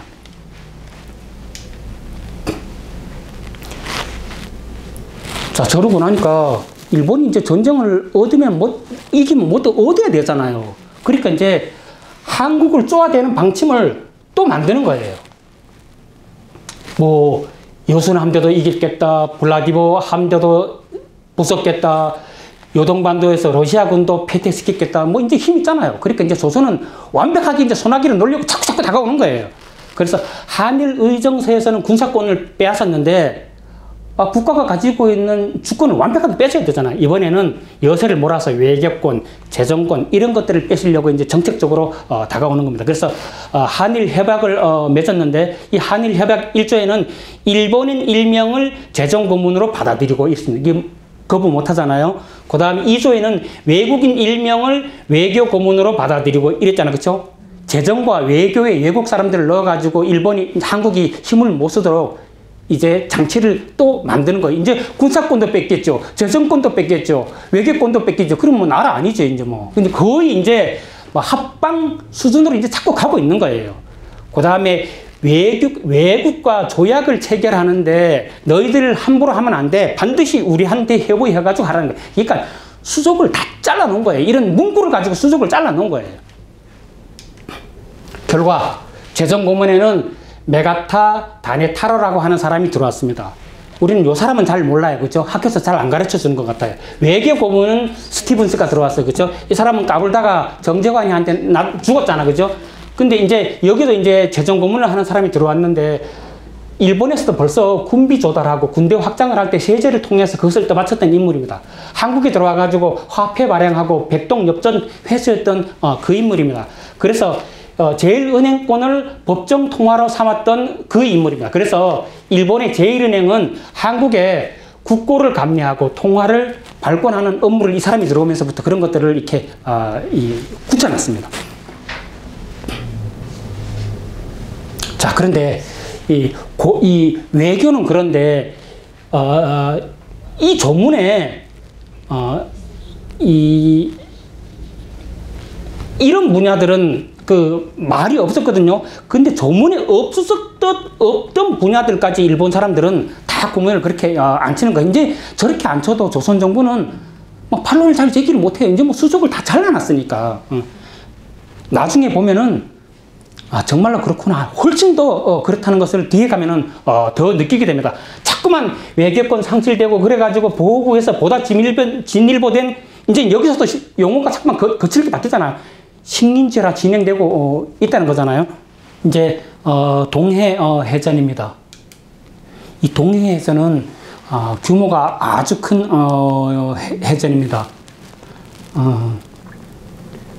아까 우리가 앞쪽에서 봤지만은 일본이 계속 이겼잖아요. 거꾸로 러시아가 계속 졌잖아요. 그 니콜라이 2세가 거기에 대해서 상당히 분한 마음을 가지고 있었어요. 그래서 본래 여기에 와 있는 배들도 다 발트 함대거든요. 그 발트 함대의 기지는 발티크의 리바우 항구에 있었던 배들입니다. 그래서 아직도 이 발티크에는 두 개의 함대가 또 있었어요. 거기 제2함대하고 제3함대가 남아 있었습니다. 그래서 제3함대 극동으로 가가지고 극동에 있는 배들하고 합쳐. 그래가지고 합쳐가지고 그 힘을 가지고 일본 이런데 이제 제해권을 장악해가지고 일본의 보급로를 끊겠다. 이런 전략을 가지고 보낸 거예요. 거기서 한국까지 오는 데는 빨라도 150일 걸립니다. 그건 엄청나게 멀죠. 왜냐 그러면은 중간에는 러시아의 배들이 머무를 수 있는 기항지가 없어요. 러시아는 남쪽에 자기들 기항지가 없어요. 근데 그것이 뭐 대서양 쪽으로 해가지고 아프리카 남쪽을 돌아가지고 인도 남쪽으로 해가지고 뺑 돌아가지고 오는 거거든요. 그리고 이쪽으로 오면은 이게 한여름이 오잖아요. 그러면 이게 이 다습 고열 그런 거 있잖아. 온도는 높고 습한 거. 러시아 사람들은 그런 게 딱 질색이거든요. 근데 그런 것들을 지나가지고 극동으로 오는 거예요. 그래가지고 한 5개월 지나가지고 5개월 지나기 전에 중간에 한번 들렀어요. 근데 들렀는데 그 들렀을 때 여순 함대 이런 것들이 일본 함대에 깨졌다고 하는 소리를 그 함장들이 듣게 되죠. 그럴 때 그 함장들 마음은 무너지죠. 그래서 제3함대만 가지고 오려고 하다가 제2함대도 보내가지고 합류해서 같이 오려고 했는데 뭐 잘 안 맞았어요, 시간이. 그래가지고 제3함대만 계속 옵니다. 와가지고 어디까지 오냐 그러면은 여기 밑에 그 베트남 동부 해안에 와가지고 거기서 머물렀어요. 일본에는 발트 함대가 극동으로 온다고 하는 정보를 갖고 있었습니다. 그럴 때 일본의 함대들은 어디에 있었냐 그러면은 이 진해를 기지로 하고 있었습니다. 저기에 기지를 만들 수 있었던 것도 아까 어떤 조항에 필요한 지점은 언제든지 점거해서 진지를 구축할 수 있다고 해놨잖아요. 그 논리에 따라서 여기다가 진지를 구축을 해놓은 겁니다. 물론 일본의 본영은 이게 이 혼시에 있어요. 그렇지만 하여튼 여기에도 그렇게 만들어 놨다는 거예요. 그 배가 베트남까지 올라왔다고 하는 것을 들었어요. 일본에서. 근데 이 배가 올라오면은 어디로 갈 건지 일본에서는 예측을 못했습니다. 그 배가 가면 어디로 가냐 그러면은 저 북쪽에 블라디보스토크로 가거든요. 근데 블라디보스토크로 가는데 이 배들이 이쪽으로 와가지고 이렇게 올라가는지 아니면 저 바깥으로 삥 돌아가지고 일본을 돌아가지고 이렇게 해가지고 이렇게 갈 수도 있거든요. 그러니까 정보가 정확치를 않으니까 일본에서는 작전을 짰습니다. 언제까지 기다려서 안 오면은 저 북쪽으로 올라가서 기다려라. 거기 뭐가 있냐 그러면 사할린섬하고 홋카이도가 있잖아요. 그 사이에 해협들이 있는데 그 해협들을 지나가지고 블라디보스토크로 가는 거예요. 소야 해협하고 시가르 해협이 있는데 그리로 지나가는 거예요. 그래서 안 오면 이제 배들을 거기에 보내가지고 거기서 진치고 있다가 오면 잡으려고 또 그런 작전을 짜고 있었어요. 그런데 그런 와중에 어떤 정보가 들어왔습니다. 그 정보가 뭐냐 그러면은 러시아의 어떤 배가 중국 상해 쪽으로 왔다는 거예요. 그 배가 뭐냐 그러면은 이 베트남이 있을 때 러시아 함대들의 숫자가 50척이었어요. 엄청나게 군단을 형성하고 갔죠. 근데 그게 올라오다가 이 오키나와 앞바다에서 이 석탄을 싣고 다니던 배 있잖아요. 그 배들로부터 석탄을 받았어요. 그래서 배에다가 잔뜩 채웠어요. 그럼 이제 석탄을 다 하역하고 난 배들은 같이 움직일 필요 없잖아요. 그래서 그 배들은 함대를 딸려가지고 저기 상해 쪽으로 보냈어요. 일본 놈들이 그걸 본 거예요. 오고 있다. 오고 있다. 그래서 여기로 갈지, 아직 저기로 갈지 모르지만은 경계 근무 잘 서라. 경계 근무 서는 걸 초기함이라 그러거든요. 이 초기함들이 여기서 근무를 서고 있는데 새벽에 뭐가 보인 거예요. 처음에는 한 대, 두 대 보이더니 군단이 보이는 거예요. 그러니까 이제 일본에서는 저 위로 올라가는 건 다 취소하고 발진 준비. 그래가지고 이제 나가려고 합니다. 그래서 그 배를 기다릴 때 여기서 일본 군인들은 연습을 많이 했습니다. 뭐 1년에 뭐 포탄을 뭐 1년에 정확한 기억이 안 나는데 1년에 그 군인들이 써야 될 포탄이 뭐 3만 발이라든가. 그런데 거기서 열흘 동안 거의 90%를 거기서 소모를 했다는 거예요. 훈련하느라고. 그래서 도고헤이 하츠로가 한 유명한 말이 있습니다. 이 일전이 황국의 흥패가 달렸으니 대원들 각자는 더욱더 분발해서 노력하라 한 그 말은 아주 유명해요. 여기서도 그런 것들을 대원들한테 일깨워 주는 거예요. 그러니까 이 전투가 얼마나 중요하냐 하는 것들을 잘 보여주고 있는 것이죠. 여기 와서 만난 거예요. 여기 와서. 우리가 보통은 여기가 이제 대한해협이라고 하는데 작게 보면 쓰시마해협, 부산해협이라고 하는데 여기 와서 만난 거예요. 만나가지고 뭐 여기서 연락이 싸운 거죠. 이 도고헤이 하츠로는 이 유럽의 유명한 제독을 자기하고 비교하지 말라는 거예요. 근데 자기가 따라갈 수 없는 제독이 있다는 거예요. 그건 조선의 이순신이라는 거예요. 이순신은 그 자연에 대한 현상들을 잘 이해해서 지혜롭게 전쟁을 했잖아요. 그래서 뭐 학기의 전법 뭐 이런 것들 있잖아요. 그런 걸 여기서는 뭐 조선에서는 정자전법이라고 그러는데 유럽에서는 뭐 T자 전법이라고 그러더라고. 여기서는 적전해두라고 그러는데 여기서 그런 전법들을 씁니다. 그래가지고 이 뭐 러시아 군도 따돌리고 저기 황해해전 때도 좀 그런 것 같은데 하여튼 여기서 해가지고 이 러시아 군들을 많이 잡았어요. 그리고 이제 도망을 갔잖아, 그렇죠? 도망을 가는 거는 일본 함대들이 따라다니면서 각계 전투해가지고 다 부수는 거예요. 그래서 여기서는 하여튼 거의 다 잡았습니다. 출발할 때 양국의 전력은 이렇게 출발했습니다. 근데 하여튼 러시아가 더 많은데 일본은 이 순양함이라고 그래가지고 포가 좀 작은 게 있어요.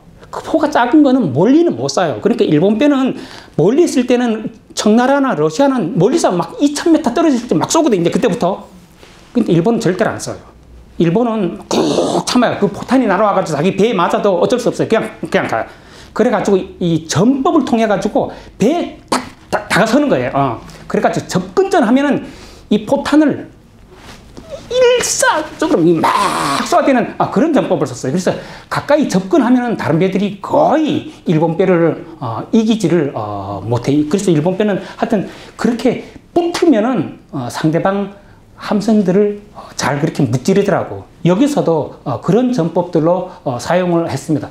근데 일본이 승리한 것하고 러시아가 패배한 것에는 러시아 사람 군인들의 뭐 자세, 당시 러시아의 사회적인 분위기 이런 것들도 작용을 하고 있습니다. 당시 러시아는 어수선했어요. 이거 뭐 혁명 뭐 이런 것들 때문에 내가 자세히는 모르지만 어수선했고 또 그런 것들 때문에 이 러시아 군인들이 이 일본 군인들만큼 이겨야지 하는 그 지비함도 없었던 것 같아요. 근데 객관적인 전력으로 보면은 러시아는 절대로 질 수 없는 전력이에요. 그래서 일본은 싸우면은 반반, 러시아는 싸우면 100전 100승 우리가 이긴다 이런 자신이 있었어요. 근데 실질적으로 와서 붙어보니까 그렇지를 않는 거예요. 그래서 우리 역사를 이 연구하는 사람들 중에서도 일본이 뭐 전쟁 잘해? 뭐 기습전 이런 건 잘하지 이렇게 말하는 사람들이 있어요. 전쟁은 기습전이고 뭐고 이기는 게 중요한 것이지 거기에 이유가 필요 없습니다. 일본은 이기는 거예요. 이기면은 기습이가 뭐고 다 이유가 성립이 되는 거예요. 지면은 성립이 안 되는 거예요. 그래서 하여튼 여기서도 일본이 상당한 전과를 얻었습니다. 그래서 뭐 여기서 동해해전에서 지고 난 다음에는 러시아는 뭐 이제 거의 무너졌다 할 정도로 여기서의 전투 양상은 아주 대단했습니다. 또 이겼으니까 뭐 하나 해야죠. 그 조약을 하는 거예요. 일본도 이제는 포탄이 거의 다 떨어졌어요. 그래서 일본도 전쟁을 더 이상 하고 싶지 않아 했어요. 러시아도 알았어요. 사실은 계속 붙으면 러시아가 이겼을 거예요. 일본은 이 군비가 딸랑딸랑 했어요. 그래서 어떻게든지 간에 빨리 강화를 하고 싶었어요. 근데 그때 일본은 영국하고 미국이 우국이었거든요. 근데 영국은 저것을 중지해 줄 만한 인물이 없다는 거예요. 그래서 루즈벨트 대통령한테 의뢰를 했는데 루즈벨트 대통령이 그것을 받아들였어요. 그래서 미국의 포츠담에서 이 포츠머스에서 이 조약을 맺었던 거예요. 그때 일본에서는 고무라 주타로, 그 다음에 러시아에서는 세르게이 빅테 등등의 사람들이 모여가지고 강화를 했습니다. 17회나 했습니다. 그러니까 이 강화가 얼마나 집요하고 끈질기게 갖는가 하는 것들을 느낄 수 있어요. 루즈벨트 대통령도 질렸어요. 러시아는 한 발도 양보 안 하려고 하는 거예요. 일본이 그러면은 또 붙자는 거예요. 힘이 있으니까 되는 거예요. 조선은 힘이 없으니까 그냥 해줘야 되는데 러시아는 우리가 거쳐졌지만 우리가 뭐 영원히 있어서 또 하자. 그러니까 일본은 자기들 뭐 포탄도 없는데 그러니까 어떻게든지 하려고 하지만은 자기들이 많이 얻어야 되는데 많이 얻지는 못하고 그러니까 괴로워하는 거예요. 그러니까 루즈벨트 대통령이 이렇게 다 교통 정리를 이렇게 좀 하는 거예요. 그 교통 정리 중에 뭐가 있냐 그러면은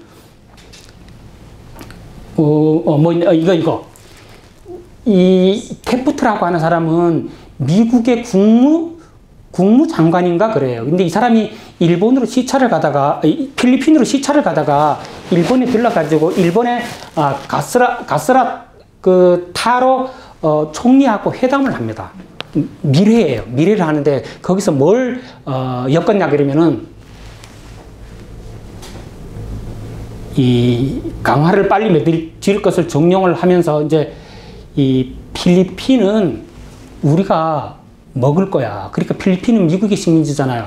필리핀 우리가 먹을 거야. 너희들 거기는 간섭하지 마. 대신 조선은 줄게. 조선 먹어. 대신 러시아하고도 빨리빨리 해결해. 이렇게 된 거예요. 그러니까 말하자면은 교환론 같은 거예요. 우리가 먹을 테니까 너희들 그런 거 먹어. 이제 뭐 그런 정도 되니까 러시아도 러시아의 본토를 달라 그러면은 그거는 우리 절대 안 돼. 그러지만은 뭐 조금 있는 거 그런 건 우리가 뭐 좀 양보할 수 있지. 그래가지고 사할린섬 남부, 그 다음에 만주 쪽에서도 이 러시아 군들이 장악하고 있었던 그 지역, 그런 것들이 이제 일본에게 다시 줬죠. 자, 그럼에도 불구하고 이 포츠머스 조약의 1조를 보면은 한반도 내에서 벌어졌던 러시아와 한국과의 전쟁이 어떤 전쟁이었는지, 무엇을 위한 전쟁이었는지 이 조약이 잘 보여주고 있습니다. 러시아는 일본이 대한국에서 군사 그리고 경제상 탁월한 이익을 갖는다는 것을 승인하고, 이거는 다른 말로 표현하면 러시아는 일본 너희들 한국의 이권을 가져, 그렇게 말한 거잖아요. 그렇죠? 예전에는 자기들도 이권을 가져서 한반도의 양항을 차지하려고 했는데 우리 이제 그거 신경 안 쓸 거야. 이제 준 거예요. 일본이 대한국에서 필요하다고 인정하는 지도, 보호, 감리 이런 것들 러시아 너희들 간섭하지 마. 이제는 청나라도 끊었지만 러시아도 한반도에서 완전히 끊었다는 거예요. 그러니까 러시아하고 일본은 한반도를 먹으려고 그렇게 길을 썼던 거예요. 그래서 어떤 사람들은 약간 친일색이 짙은 사람들은 아니 일본이 우리 안 먹었으면 러시아한테 먹혔을 거야. 먹혔을 거 아니야. 막 이런 말하는 사람들도 있어요. 뭐 그거야 모르죠. 먹혔는지 안 먹혔는지. 하여튼 아무튼 러시아도 한반도에 그런 관심들이 많았다는 거예요. 그래서 역사책들을 보면은 이렇게 러시아하고 일본이 이렇게 낚시하는 게 이런 그림 그려놓은 것들이 있습니다. 그 낚시 미끼는 조선을 말하는 거고 서로 이제 이 낚아가지고 어느 나라가 가져갈 건가 이제 뭐 그런 거 하는 거예요. 근데 하여튼 양국도 그것을 알고 있었잖아요.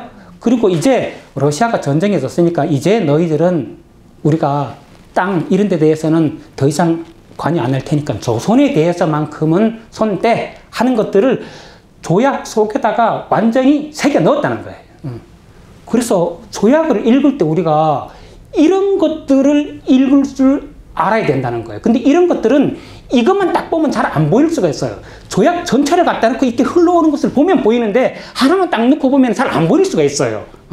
그래서 우리가 공부를 하면서 일련의 조약들을 통해서 이런 것들을 읽어내는 거, 그것이 공부하는 방식이구나 하는 것들도 느끼게 되더라고요. 그래서 조선은 점차 일본의 독단적인 장으로 변해가고 있다는 것이죠. 점점 주권을 상실한 나라로 가고 있다는 것이죠. 어쩌면 이때쯤이면 거의 주권이 없다고 해도 과언이 아닌 상태인지도 모르겠습니다. 조선이 아직 나라를 안 뺏겨서는 살아는 있지만은 식물 국가 같은 그런 국가로 자꾸만 가고 있는 거예요. 그러니까 포츠모스 조약 이후에 대한국을 완전히 지배하기 위한 비책들을 일본은 계속해서 써나갑니다. 그 중에 하나가 뭐냐 그러면은 이제 보호조약 같은 것들이 있는 거예요. 그래서 그 이토 히로부미가 노골적으로 한국에 들어와가지고 고종 앞에서 이게 막 윽박지릅니다. 고종은 이제 이게 이때는 고종이죠. 고종한테 이제 막 윽박질러요. 뭐 어떻게 할 수가 없어요. 그런 생각이 이토 히로부미가 천황한데 올리는 보고서 이름이 한국 봉사기사 적용이라고 하는 보고서인데 이 보고서에 보면은 이토의 생각과 일본의 생각이 잘 담겨 있습니다. 이게 뭐라고 되냐면 이 안은 제국 정부가 여러모로 생각을 거듭한 끝에 변경의 여지가 조금도 없는 확정안이라는 거예요.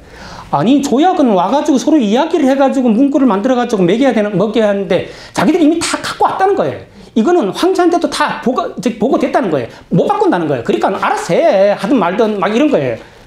제국 정부가 확정한 움직일 수 없는 내용이기에 오늘의 요체는 폐하의 결심 여하에 따라서 고종의 결심 여하에 달려 있습니다. 이를 승낙하고 거부하는 것은 고종 당신의 자유지만은 만일 고종 당신이 거부한다 그러면은 당신의 나라가 어떻게 되든지 난 알 바 아니요 이렇게 말하는 거예요. 이거 뭐 협박이지 뭡니까 이거. 그럼에도 불구하고 힘없는 나라는 참 깝깝하죠. 내가 고종 보면은 고종이 나라 뺏겼으니까 우리 이 후손들한테 욕도 엄청나게 먹지만은 고종도 그 수족이 다 묶여가지고 참 그 마음고생 많이 했을 것 같다는 생각은 들어요. 안 따르면은 지금 따르는 게 좋을 걸, 안 따르면 니들 어떻게 되는지 한번 두고 봐. 지금보다가 훨씬 괴로울 걸 막 이런 협박하는 거예요. 이토 히로부미만 그런 건 아닙니다. 이 하야시 곤스케라고 하는 요 공사도 그랬어요. 이 강요들을 자기 공사관으로 불러가지고 회유하고 협박하고 또 가끔씩은 이렇게 헌병들을 바깥에 세우고 저기 외성대는 당시에는 남산적이 북쪽이었잖아요. 그쪽에서 왕궁을 향하는 이 대포 같은 것들도 막 진열을 시켜놓고 막 그러니까 사방에서 이렇게 무력으로 이 상대방을 누르면서 자기들이 얻고자 하는 것들을 집요하게 이게 문서를 통해서 얻어가는 거예요. 그렇게 문서를 통해서 얻어가서 조선을 속국으로 삼으면 국제사회가 비난도 안 하거든요. 일본은 국제사회 그러면 걔들은 발발 떨어요. 하여튼 그런 것들을 일본은 피해 가려고 그러더라고. 그래서 하여튼 자꾸 그런 쪽으로 갑니다. 이런 것들도 이 사람이 자신이 쓴 나의 70년을 말하다라는 책에 보면은 그런 내용들이 나오는 거예요. 이런 것들을 보면은 이거는 전문이 꽤 긴데 거기에 보면은 각 대신들을 아침 일찍부터 일본 공사관에 불러놓고 그 자리에서 담판을 시작할 테니 진행이 순조롭게 이루어질 때 이토 히로부미 당신을 참석하게 될지도 모르겠습니다. 오전 중에 결말이 나지 않으면은 왕 앞에서 담판을 진행해 청하게 될지도 모르겠습니다. 담판의 진행 상황에 따라서는 그것에 당신이 꼭 와주셔야 할 것으로 생각됩니다. 근데 거기 강요들이 8명이잖아요. 8명이 곤스케 앞에 갔을 때는 결렬이었어요. 아, 너희들 이거 해. 그래가지고 받아들여. 대신들이. 아니, 나라를 우리끼리 할 수 있어. 이거는 왕한테 물어봐야 되고, 의논해야 되고, 이러면서 다 반대라고 했습니다. 근데 그 다음에 이제 왕 앞에 간 거예요. 이제 하루가 지났잖아요. 하루가 지나서 거기에 가서도 이제 막 묻잖아요. 물으면은 이 한규설, 뭐 이런 그 참정대신 이런 사람들은 아주 터널다. 안 돼! 어떤 것도 용서 받아들일 수 없어. 안 돼! 그 사람 다 그렇게 말한 거예요. 이완용 차례됐습니다. 나중에 이제 이토 히로부미 잘 안 되니까 아까 이토 히로부미 잘 안 되면 부른다 그랬잖아요. 그 왕 앞에서 결렬이 됐어요. 그러니까 이토 히로부미가 뭐야? 그랬더니 그 속에 쑥 들어가는 거예요. 그러니까 8명 대신들 있잖아요. 대신들한테 묻는 거예요. 참정 대신? 뭐 반대라고? X. 뭐 반대라고? X. 이완용. 아, 거기 뭐 내용을 조금 고쳤으면 좋겠는데요. 그래? 고치지 뭐. 그 한 개 더 넣었어요. 찬성. 또 이완용 눈치를 이렇게 보던 사람들이 저렇게 하니까 잘 되어가네. 불편하지도 않네. 그러면서 뭐 말도 안 하고 얼버무리면 반대는 안 해라는 뜻이지? 동그라미. 뭐 그래가지고 이렇게 나중에 다 해보니까 X표 3개, 동그라미 5개인 거예요. 5대3 끝. 을사보호조약은 그렇게 맺어졌어요. 그게 조약입니까? 그러니까 을사늑약이라고 그러는 거죠. 그럼 뭐 뺏어간 거죠. 뭐 그거.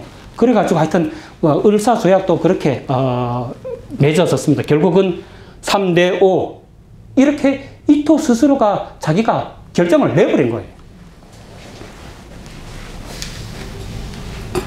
이 을사늑약은 일본에서는 제2차 한일협약이라고도 그러나 일본에서는 한일의정서, 제1차 한일협약, 제2차 한일협약, 제3차 한일협약 이래가지고 순서를 붙여놨는데 우리는 그 회의 간지에 따라가지고 을사조약 내용상으로는 이거는 보호조약입니다.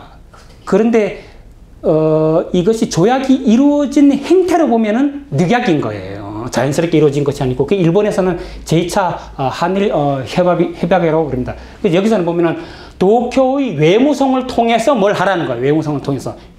그러니까 여기서는 을사늑약에서는 이제 외교에 관한 것은 이제 꽉 잡아가는 거죠.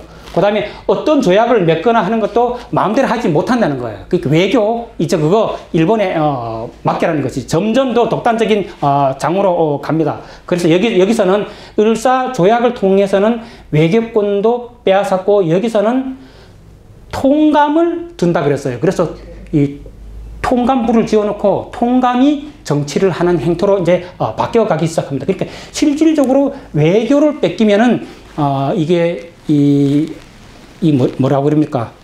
이 국제 외교에서는 그 나라의 주권 이런 게 상실됐다고 보는 모양이에요. 그래서 일본이 보호하는 것처럼 되어 있으니까 이것을 을사 보호 조약이다. 이제 이렇게 얘기를 하는 것 같습니다.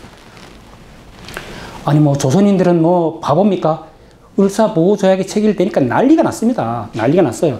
신문에서 대서특별했습니다. 이게 본래는 이게 이런 것들은 다 미리하고 했는데 다 새어 나가는 거예요. 을사오적은 자객들의 표적이 됐습니다. 그래서 나중에 이완용도 한번 찔려가지고 뒤져야 되는데 또 살아났잖아요. 그런 놈들은 잘 죽지도 않아요. 분에 못 이겨서 자결하는 사람들이 속출했습니다. 이때 분사사들 많았어요. 그래서 고종이 위로하려고 그러면 일본에서는 그런 것도 위로 못하게 막았어요. 고종도 워싱턴으로 밀사를 보내가지고 뭐 어떻게 한번 해보려고 그러는 거예요. 이거 억지로 됐다. 일본은 거기에 가서도 다 외교를 하는 거예요. 그 시대에도 일본은 미국에 가서 외교를 하고 해외에 가서도 외교를 하고 이 조선이 삐지고 들어갈 틈이 없는 거예요. 그만큼 조선이 국제사회에 어두웠고 이 국제 외교에 일본보다가 어두웠다는 거예요. 일본은 미국한테 한 방 두들겨 맞은 이후에 먼저 눈을 뜨고 미국으로부터 원조도 받고 그러면서 유럽으로 가가지고 국제사회가 돌아가는 것들을 경험하고 온 거예요. 그래가지고 똑같은 방식으로 조선에다 딱 올려놓고 조선을 그냥 먹는 거예요. 그러니까 이게 뭐 당연하지는 못하는 거예요. 자, 시간도 안 주고 정리실적으로 갑니다. 제5조 대한국 정부는 통감이 추천하는 일본인을 관리에 임명한다는 거예요. 그래서 아까 앞쪽에서는 이제 고문 정치를 하다가 이제는 조금 더 조선을 디테일하게 챙기는 거예요. 차관까지 이제는 외국 사람들로 이렇게 둔다는 거예요. 차관들로 해가지고 이 각 부서를 다 장악해가지고 행정권, 사법권, 경찰권 이런 것들을 싹 뺏어버리겠다는 거예요. 그래서 이 마루야마 시게토시 이런 사람들은 경시 총감이 오자마자 이놈하는 이 서대문 형무소 이런 걸 지었어요. 그럼 지들이 돈 내지. 돈은 또 조선 정부에게 내라고 그러는 거예요. 그러니까 조선이 얼마나 비참합니까? 참 짓는 것만 해도 열불 터지는데 돈까지 대라 그리고 또 나중에 조선인들 잡히면 또 거기다 갖다 놓고. 자, 이제 한일 합병으로 거의 왔습니다. 자, 이제는 큰 흐름은 보이시죠? 자, 이제 왔는데 일본 놈들 또 틀을 짜기 시작하죠.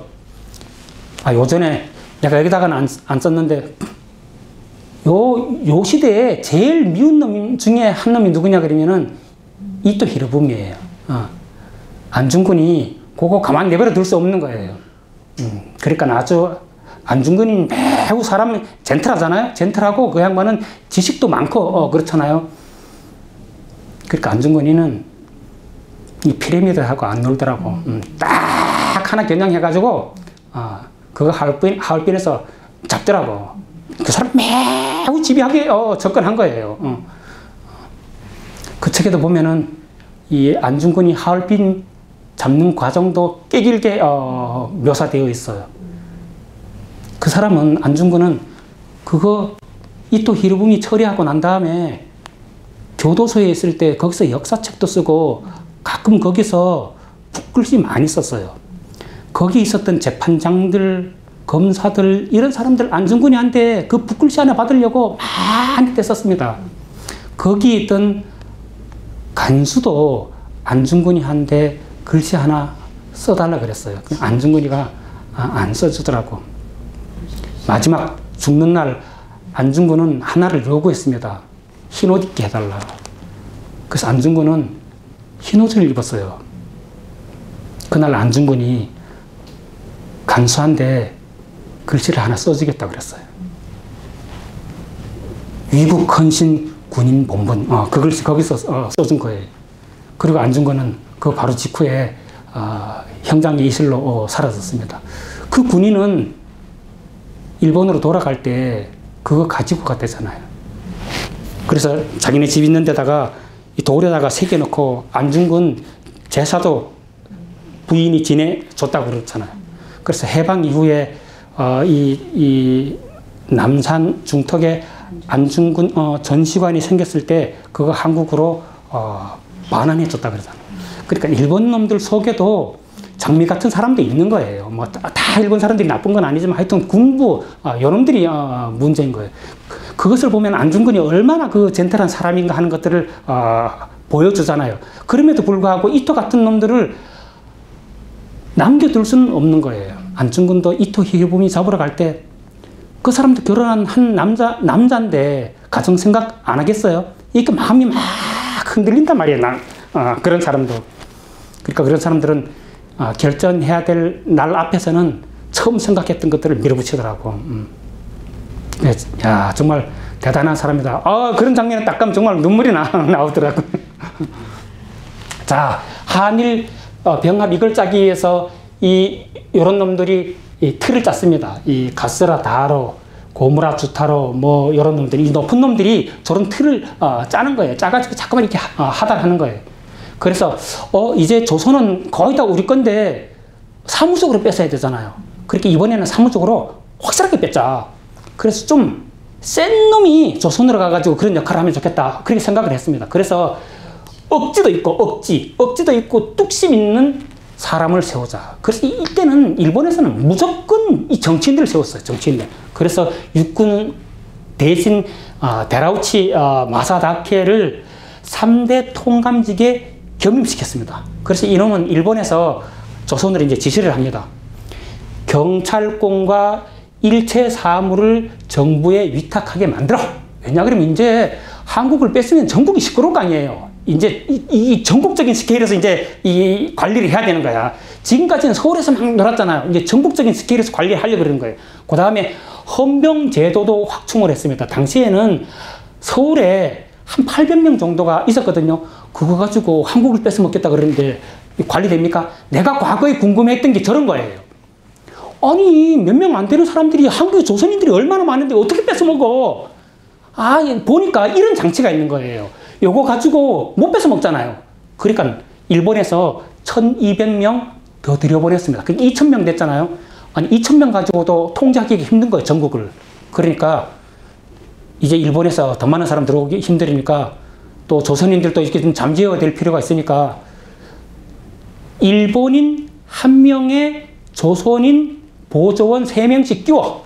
그래가지고 2000명에다가 조선인 3명들 끼워가지고 8000명을 만들었어요. 그래서 전국 457개 지역에다가 다 파견했습니다. 그래가지고 전국을 관리한 거예요.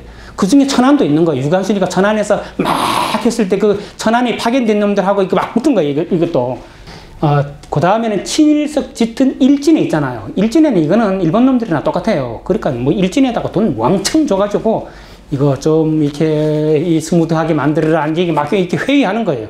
그 다음에 전국에 있는 일본군들은 대신 서울로 불렀어요. 서울로 오되 절대로 낮에 오지 마. 큰 길로 오지 마. 밤중에 작은 길로 조선인들이 알지 못하는 길을 통해서 서울로 오라고 그랬습니다. 이제 서울에서 이제 조약을 하면은 확실하게 이제 해야 되니까 이제 서울로 불러 모으는 거예요. 저녁에는 외출도 안 시켰습니다. 이 군인들 자꾸 보이면은 이 조선인 민간인들이 알아채면은 뭐 술렁거릴까봐 하여튼 이게 조심조심 한 거예요. 그 다음에는 이제 7월 23일 날 이게 누굽니까? 데라우치 마사다케가 일본에서 한국으로 총독부에 부임하러 왔습니다. 그래가지고 와가지고 박재순 등과 요때는 박재순이가 총리 대신이었어요. 박재순과 병합 문제를 가지고 비밀 회의를 했습니다. 그래서 그 회의가 끝난 다음에 8월 18일 날 이완용에게 병합 조약안과 각서를 줬습니다. 이제 뭐 이완용 시키는 거죠. 자, 이완용이 그것을 들고 가서 순종한테 설명을 했습니다. 순종은 우리 역사하는 사람들 보면 순종은 뭐 왕이야 그렇게 말하잖아. 순종은 왕이 아니에요.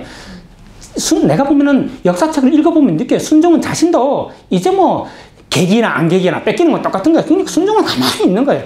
아직도 고종은 자존심이 있어. 고종은 안 돼 이러지만 순종은 아무 말도 안 합니다. 그러니까 순종은 왕도 아니에요. 그러니까 이완용도 일하기 편해요. 지금은 8월 18일 날 병합조약이 내각 회의에 상정이 됐는데 내각들도 아무도 말 안 한 거예요. 과거에는 참정 대신 한규철이나 안 돼! 그러면서 그 사람은 고함 지르고 막 절대로 내가 죽기 전에 안 돼! 이런 소리 하지만 이제 아무 소리도 안 하는 거예요. 이제는 아직은 사무적으로 넘어갔지는 않았지만 넘어갔다고 생각하는 것이 그 시기의 큰 흐름이었던 것 같아요. 이런 것들을 가지고 우리가 거꾸로 느낄 수 있다는 거예요. 조약하는 날에 풍경을 한번 보세요. 그러면은 일본군들은 한성에서는 완전 군장 한 상태로 거리에 쫙 깔렸다 그럽니다. 말하자면 오늘날과 같은 걸로 하면은 막 계엄령 같은 거 아니겠어요? 그러니까 막 쫙 깔렸다는 거예요. 한성 요소에 배치하고 이 당시대에는 덕수궁에 있다가 순종이 왕을 하면서 정궁이 창덕궁으로 넘어갔잖아요. 그러니까 창덕궁, 덕수궁 이런 데도 싹 끼었었다는 거예요. 헌병들은 칼 차고 전투에 들그닥거리는 거 있잖아요. 헌병들. 그래가지고 막 순찰하러 다니고 경찰들도 출동을 했는데 20보 간격으로 보초를 섰다는 거예요. 둘이 있으면은 왜 둘이 있어? 막 그리고 셋이 있으면 쫓아가가지고 너희들 왜 셋이 있어? 막 후달고 막 그랬다는 거예요. 그러니까 막 계엄령이니까 살벌하게 그 분위기를 이 통치를 한 거예요. 조인식이 됐습니다. 순종의 어전에서 조인식이 이루어졌습니다. 이 고기가 아마 흥복헌인지 그럴 거예요. 거기서 조인식이 아무런 반대도 없이 이루어졌습니다. 조문 내용은 제1조 대한국 황제 폐하는 한국 전체에 관한 일체의 통제권을 완전히 아니면은 영원히 일본 황제 폐하에게 양려한다는 거예요. 이거는 뭐 이제 내용이 완전히 다르지. 저거는 막 순정이 썼다고 하더라도 누가 써가지고 순정 뭐 이거 빵 찍었겠죠. 그래서 완전히 조선이 넘어간 거예요. 그래서 며칠입니까? 8월 22일 이때가 조선이라고 하는 이름이 세상에서 사라진 날입니다. 조선 사망한 날이죠. 그래서 이 문안으로 대한국, 이때는 뭐 대한제국이었으니까 대한국 이렇게도 부릅니다. 그 다음에 조선이라는 이름은 지구상에서 영원히 사라졌다는 것이죠. 이제 사라지니까 사람들은 의식을 합니다. 아이고, 여기서 우리가 어떻게 있어. 차라리 중국 땅에 가 있지. 그곳에서 재기하려고 하는 움직임들을 해서 또 움직이기 시작하죠. 그것이 이제 독립운동이에요.